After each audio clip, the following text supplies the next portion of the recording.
Hello दोस्तों, मैं अरुण कुमार निर्वाण, फायर अफसर। आज हम बात करेंगे असिस्टेंट फायर अफसर के भर्ती के बारे में, जो राजस्थान म्यूनिसिपल डिपार्टमेंट के अंदर की जाती है। वहाँ पे ऑफिसर ग्रेड में, फायर डिपार्टमेंट में ऑफिसर ग्रेड में 3 पोस्टें हैं: असिस्टेंट फायर अफसर और चीफ फायर अफसर। असिस्टेंट फायर अफसर की रिक्रूटमेंट डायरेक्ट किया जाता है और फायर अफसर और CFO दोनों डायरेक्ट पोस्ट है। डायरेक्ट रिक्रूटमेंट ना होकर प्रमोशन बेस पे है। राजस्थान में फायर सर्विस में AFO के लिए क्या क्या क्वालिफिकेशंस हैं, क्या क्या सिलेबस है, क्या क्या पेपर पैटर्न्स है, उसके बारे में हम डिस्कस करेंगे। ये सारा हम 2015 में जो रिक्रूटमेंट या एडवर्टाइजमेंट दिया था उसके बेस पे हम करेंगे। असिस्टेंट फायर अफसर के लिए राजस्थान के अंदर जो है AFO एक ऑफिसर ग्रेड की पोस्ट है, जिसमें 60% आप डायरेक्ट रिक्रूटमेंट के थ्रू लेते हैं और 40% प्रमोशन बेस पे है। डायरेक्ट रिक्रूटमेंट ऑनलाइन एग्जाम के द्वारा किया जाता है। प्रमोशन बेस जो डिपार्टमेंट के अंदर लीडिंग फायरमैन है, उनका जो सीनियरिटी लिस्ट आती है, सीनियरिटी लिस्ट वाइज उनका होता है। अभी फिलहाल 29 वैकेंसी के लिए एडवर्टाइजमेंट आने की संभावना है। AFO के लिए 29 वैकेंसी ओपन है, जिसकी प्रोसेस अभी चल रहा है। उसी के बारे में पूरा रिक्रूटमेंट प्रोसेस। क्या क्या क्वालिफिकेशन होनी चाहिए फिजिकल और एजुकेशनल। फिजिकल क्वालिफिकेशन के अंदर पोस्ट ओपन है, मेल फीमेल दोनों के लिए। किसी भी फील्ड के अंदर ग्रेजुएशन होना जरूरी है। पहले 12th बेस पे थी, पर अभी अपग्रेड करके इसको ग्रेजुएशन बेस पे कर दिया गया है। नेशनल फायर सर्विस कॉलेज के द्वारा सब ऑफिसर कोर्स कराया जाता है। वो इसेंशियल रिक्वायरमेंट इसके अंदर है, या तो सब ऑफिसर कोर्स हो, SO कोर्स हो, या फिर उसके इक्विवेलेंट कोई भी कोर्सेज स्टेट गवर्नमेंट या सेंट्रल गवर्नमेंट के द्वारा जो मान्यता प्राप्त इंस्टीट्यूट है उसके द्वारा करना चाहिए। इसके अंदर BSc फायर, BTech, सब officer course, STO course, DO course और आपका ग्रेड I, MI, ये सब इक्विवेलेंट में ही आते हैं।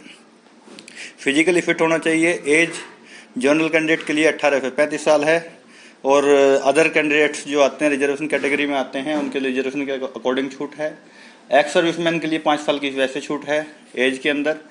जनरल कैटेगरी के अंदर कोई भी अदर स्टेट से अगर अप्लाई करता है तो जनरल कैटेगरी के अंदर कंसिडर किया जाएगा, चाहे वो कोई रिजर्व कैटेगरी का कैंडिडेट है। इसके लिए जितनी भी फाइट होगी उनकी जनरल कैटेगरी के अंदर आएंगे।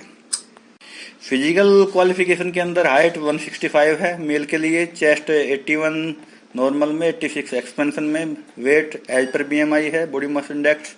फीमेल कैंडिडेट के लिए 152 सेंटीमीटर है और वेट एज पर BMI है। सिलेक्शन कैसे होता है, उसके लिए ऑनलाइन एग्जाम किया जाता है। ऑनलाइन एग्जाम के लिए ऑनलाइन आपको फॉर्म सबमिट करना होगा। फिर फॉर्म सबमिट के बाद में ऑनलाइन एग्जाम क्लियर करना होगा। उसमें मेरिट बेस में आना पड़ेगा। मेरिट बेस में आने के बाद में जो सक्सेसफुल कैंडिडेट रहेंगे उनको डॉक्यूमेंट वेरिफिकेशन के लिए और फिजिकल मेजरमेंट के लिए बुलाया जाएगा DLB के द्वारा। वहाँ पे उनका फिजिकल मेजरमेंट और डॉक्यूमेंट वेरिफिकेशन होगा।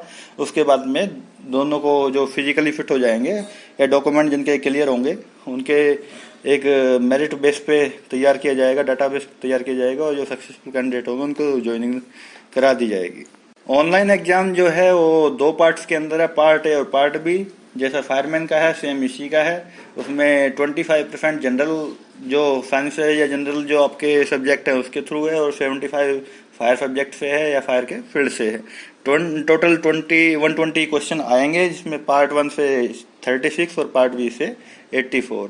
पार्ट A का वेटेज कम है, पार्ट B का वेटेज ज्यादा है। आपको अगर एग्जाम क्लियर करना है या एग्जाम में मेरिट में आना है तो आपको पार्ट B पे ज्यादा फोकस करना पड़ेगा। फर्स्ट पार्ट A भी तैयारी करनी पड़ेगी, पर पार्ट A से ज्यादा पार्ट B की तैयारी करनी पड़ेगी। पार्ट A के अंदर जनरल नॉलेज आता है, एवरीडे जो दैनिक साइंस है, दैनिक जो अपनी विज्ञान है उसके रिलेटेड क्वेश्चन आएंगे। मैथमेटिक्स से रिलेटेड हैं, जनरल इंग्लिश से रिलेटेड हैं, कुछ करंट अफेयर के हैं, और रीजनिंग और मेंटल एबिलिटी से रिलेटेड आते हैं। पार्ट B जो मेन फायर के लिए है, उसके अंदर फायर का बहुत बड़ा स्कोप दिया हुआ है। इसके अंदर बहुत बड़ा सिलेबस दिया हुआ है। जो सिलेबस में हम बात करते हैं केमिस्ट्री ऑफ कंबस्टन जो केमिस्ट्री है, कैसे आग लगती है, उसके कंटेंट क्या है, causes of type of fire क्या है, कोजेज क्या है, एक्सटिंग्विश मेथड्स क्या हैं, कैसे हम उनको बुझा सकते हैं। उसमें अपना starvation, smothering, cooling, advantage of water, DCP, foam, सब इसी के बारे में पूछा जाएगा। सेकंड टॉपिक आता है होज से रिलेटेड, होज का कैसे हम बनाते हैं, क्या कैसे उसको यूज करते हैं, कहाँ मैन्युफैक्चरिंग करते हैं, मैन्युफैक्चरिंग में क्या क्या मेटल यूज किए जाते हैं, कौन सी पद्धति यूज की जाती है और क्या उसके टेस्ट होते हैं, क्या कैरेक्टरिस्टिक होती है, कैसे ड्रिल फायर ड्रिल होती हैं उसकी, वो सारे होज से रिलेटेड जितना भी है उसके अंदर होज वाले सब्जेक्ट के अंदर आता है। इसके बाद में होज फिटिंग्स आती हैं, जो होज हम यूज करते हैं डिलीवरी होज, उसके साथ में जो फिटिंग्स लगती हैं, ब्रांचेज लगती हैं या दूसरे जो अपने स्टैंड पाइप है, ब्रांचेज हैं या दूसरी चीज़ें हैं, वो सारी उसके अंदर आती हैं। तीसरा आता है फायर प्रिवेंशन और फायर प्रोटेक्शन। उसके अंदर हमारे यहाँ जितना भी फायर प्रिवेंशन या फायर प्रोटेक्शन है वो उसके अंदर आता है। लैडर्स के टाइप, कितने तरह की लैडर्स हैं, फायर हजार्ड का असेसमेंट कितना है, फायर अलार्म से रिलेटेड ऑटोमेटिक जो फायर अलार्म सिस्टम है वो कैसे वर्किंग करता है, कैसे इंस्टॉल करते हैं, क्या क्या उसके IAS हैं या क्या क्या उसके NFPA कोड्स वगैरह हैं। फायर जो होती हैं उनके रीजन्स क्या क्या है, आर्सन एक आता है, आर्सन क्या है, आर्सन डिटेक्शन क्या है, डस्ट एक्सप्लोजन है, फायर ड्रिल्स हैं, इंडस्ट्रियल एस्टेब्लिश में आप कैसे काम करते हैं, फायर इंश्योरेंस रिलेटेड क्या है, फायर प्रिवेंशन और डिजाइन क्या है, फायर प्रिवेंशन लाइजेशंस क्या है, फायर प्रोटेक्शन क्या है, या फायर प्रोटेक्शन इंडस्ट्री में कैसे कैसे करते हैं, पेट्रोल इंडस्ट्री में कैसे करते हैं, फायर पंप्स कैसे वर्क करते हैं, कैसे इंस्टॉल करते हैं, सब कुछ फायर पंप के बारे में। इलेक्ट्रिसिटी का क्या रिस्क है, फायर फाइटिंग इंस्टॉलेशन हैं उसमें क्या क्या आता है, कैसे हम इंस्टॉल करते हैं, हजार्डस गुड्स हैं उसको कैसे कैटेगराइज किया हुआ है, कैसे हम उसको ट्रांसपोर्टेशन करते हैं, वो सारा इसमें आएगा। इंडस्ट्रियल बिल्डिंग्स हैं, इनफ्लेमेबल लिक्विड्स हैं, वेपर एंड गैसेस है, लाइटिंग एंड हीटिंग सिस्टम्स है, मैनेजमेंट रिस्क है, मीन्स ऑफ एस्केप है, पोर्टेबल फायर अप्लायंसेस है, रेडियो एक्टिव मटेरियल्स है, रिपोर्ट राइटिंग है, साल्वेज है, वेंटिलेशन सिस्टम है, वाटर सप्लाई है और MBC जो नेशनल बिल्डिंग कोड है उसका पार्ट 4 है जो फायर सेफ्टी है पूरा रिलेटेड है, उसका नाम ही है NBC part 4 fire and safety है। NFPA के फायर रिलेटेड जो भी स्टैंडर्ड है उसके बारे में पूछा जाएगा। एक्सप्लोजिव मटेरियल जो है उनके बारे में क्या क्या है।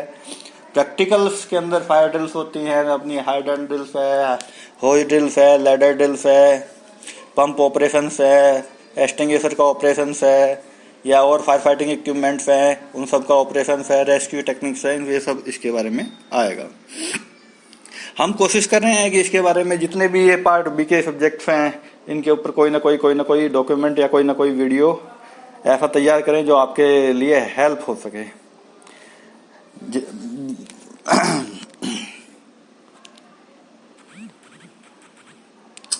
बहुत जल्द हम अपने चैनल के ऊपर वो भी सारे वीडियो अपलोड करेंगे। आपको ये वीडियो कैसा लगा उसके लिए फीडबैक जरूर दीजिए, कमेंट शेयर सब्सक्राइब जरूर कीजिए। Thank you.